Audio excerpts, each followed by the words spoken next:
Hey everybody, how is it going? Happy July. It has been so freaking hot here lately. And then today, it's been nothing but torrential rain. There was a flash flood warning telling people to stay off the roads.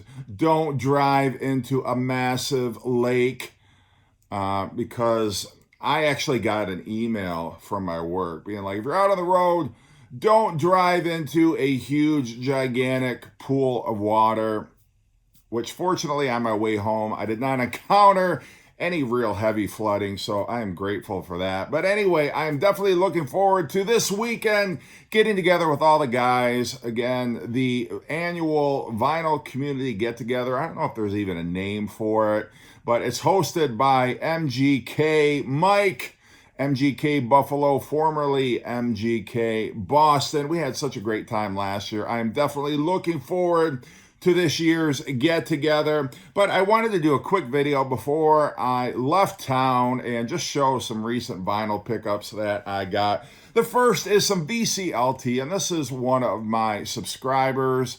Very cool guy, Rick. He's done a lot of helping me promote some of my books and my channel on his social media, which I do very much appreciate. And he's commented on a lot of my videos. And then, lo and behold, he tells me he's sending me something this week. Like, you did not have to do that, Rick, but you're such a cool, generous guy. I do appreciate it. And what he sent me is this. This is live from the AstroTurf, the Alice Cooper Band.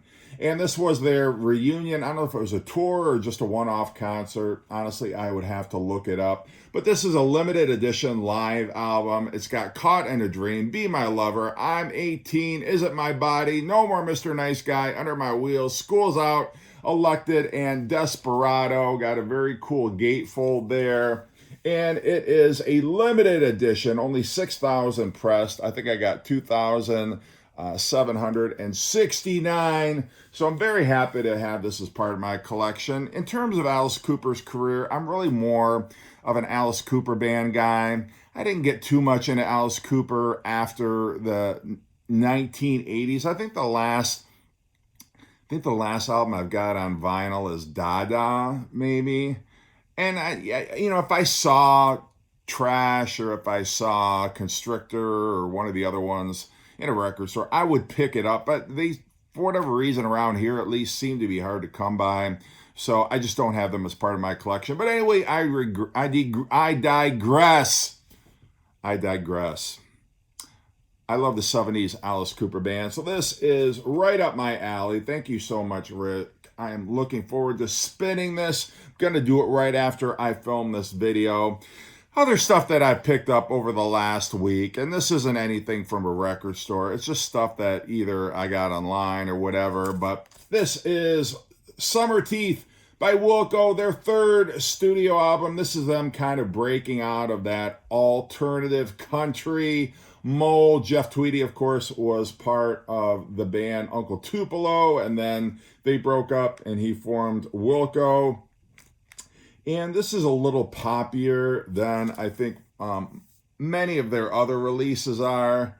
And I don't mean that to say that, it's like radio friendly necessarily. It's just a little more accessible in a pop way than some of their other stuff. Yankee Hotel Foxtrot, the album that came after this, is definitely my favorite Wilco album. And then, he's just kind of been like all over the place in terms of the styles that Wilco has covered. But yeah, I like this album. From start to finish, it's a really enjoyable record. I wasn't sure we were ever going to get just a standalone pressing of this. I know they did like an anniversary edition of this, which is like over $100. And I'm like, I don't like the album that much. So fortunately, it seems to have just gotten repressed, or at least just recently available on Amazon. So I did grab that. And it's always a bonus when you get something from Amazon and it's not damaged. So props to Amazon, I guess, for actually delivering something that is playable and that I don't have to return. But anyway, I'm not going to get on that soapbox, get on that tangent. The next thing I got, this was a gift from my mom for my birthday. Def Leppard, Adrenalize. I've been getting more into Def Leppard lately. I've got their first 4 albums, but I just kind of like, I don't know if I like anything beyond that. But then I saw them live last summer, and I'm like, I got to get more Def Leppard. What are you doing? Why do you only have 4 records in your collection? So I figured I would start dipping my toe in the water, the first album after Hysteria. And yeah, I do like this one. I mean, it's Def Leppard. It's certainly not high and dry, but it's still cool Def Leppard. I mean, this is Def Leppard before they got a little too far off the beaten path, a little too much into kind of like top 40 territory, whatever. But glad to add that to my Def Leppard collection. Picked up some Ramones, Brain Drain. I have all their studio albums now up to this. I still need Mondo Bizarro, Acid Eaters, Adios Amigos. I don't know if those are available on vinyl. I know they were probably issued on vinyl at the time, but now they're probably super expensive because, to my knowledge, that record label had after this album they parted ways with Sire Records, and so I don't know if any of the records on that particular label, the name escapes me. It was their manager's label, and I just can't think of it right now, but I don't know if any of those 3 are going to get reissues anytime soon. I know they just have the Ramones box set. But anyway, this completes my collection up through 1988, although it would be cool to get Ramones Mania. I got that on CD, but I don't have that on vinyl. But anyway, Brain Drain is great. If you're familiar with any song off here, it would be the Pet Cemetery track, but a lot of cool stuff on here. Comeback Baby. I love Comeback Baby, one of my favorites on here. And there's even a Christmas song, Merry Christmas, I Don't Want to Fight Tonight. But anyway, cool Ramones album. Didn't miss a step on this one.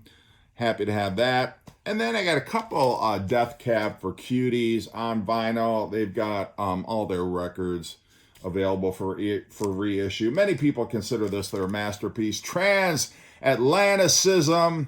It's double record. And I did not get into Death Cab for Cutie until the album after this, which was Plans. And then, like anything, I started going back into their catalog. And obviously, everybody talks this record up. And I've never owned it in any format before. Like, my brother had it on CD, but this is the first time I've actually owned this, and it's a great album, so I'm glad I got this.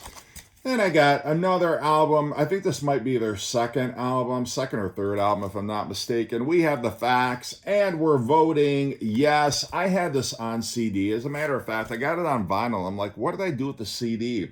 So I don't know if I got rid of it. I don't know what the hell happened to it. But anyway, not as good as Transatlanticism, but it is still great. Ben Gibbard, if you like him and you like Death Cab for Cutie. I saw Death Cab for Cutie live on the Narrow Stairs tour, and they're a great band. I love them. Very much power pop with a bit of a rock edge. And this is actually, it's very cool. It's, what do we call this? Die cut, I guess. These little dots right here. But anyway, Death Cab for Cutie to add to my Death Cab for Cutie collection. So anyway, maybe the next time you see me will be on the live stream on Saturday, July 19th. But anyway, thanks for watching. Thanks again, Rick, for the cool VCLT, and take care.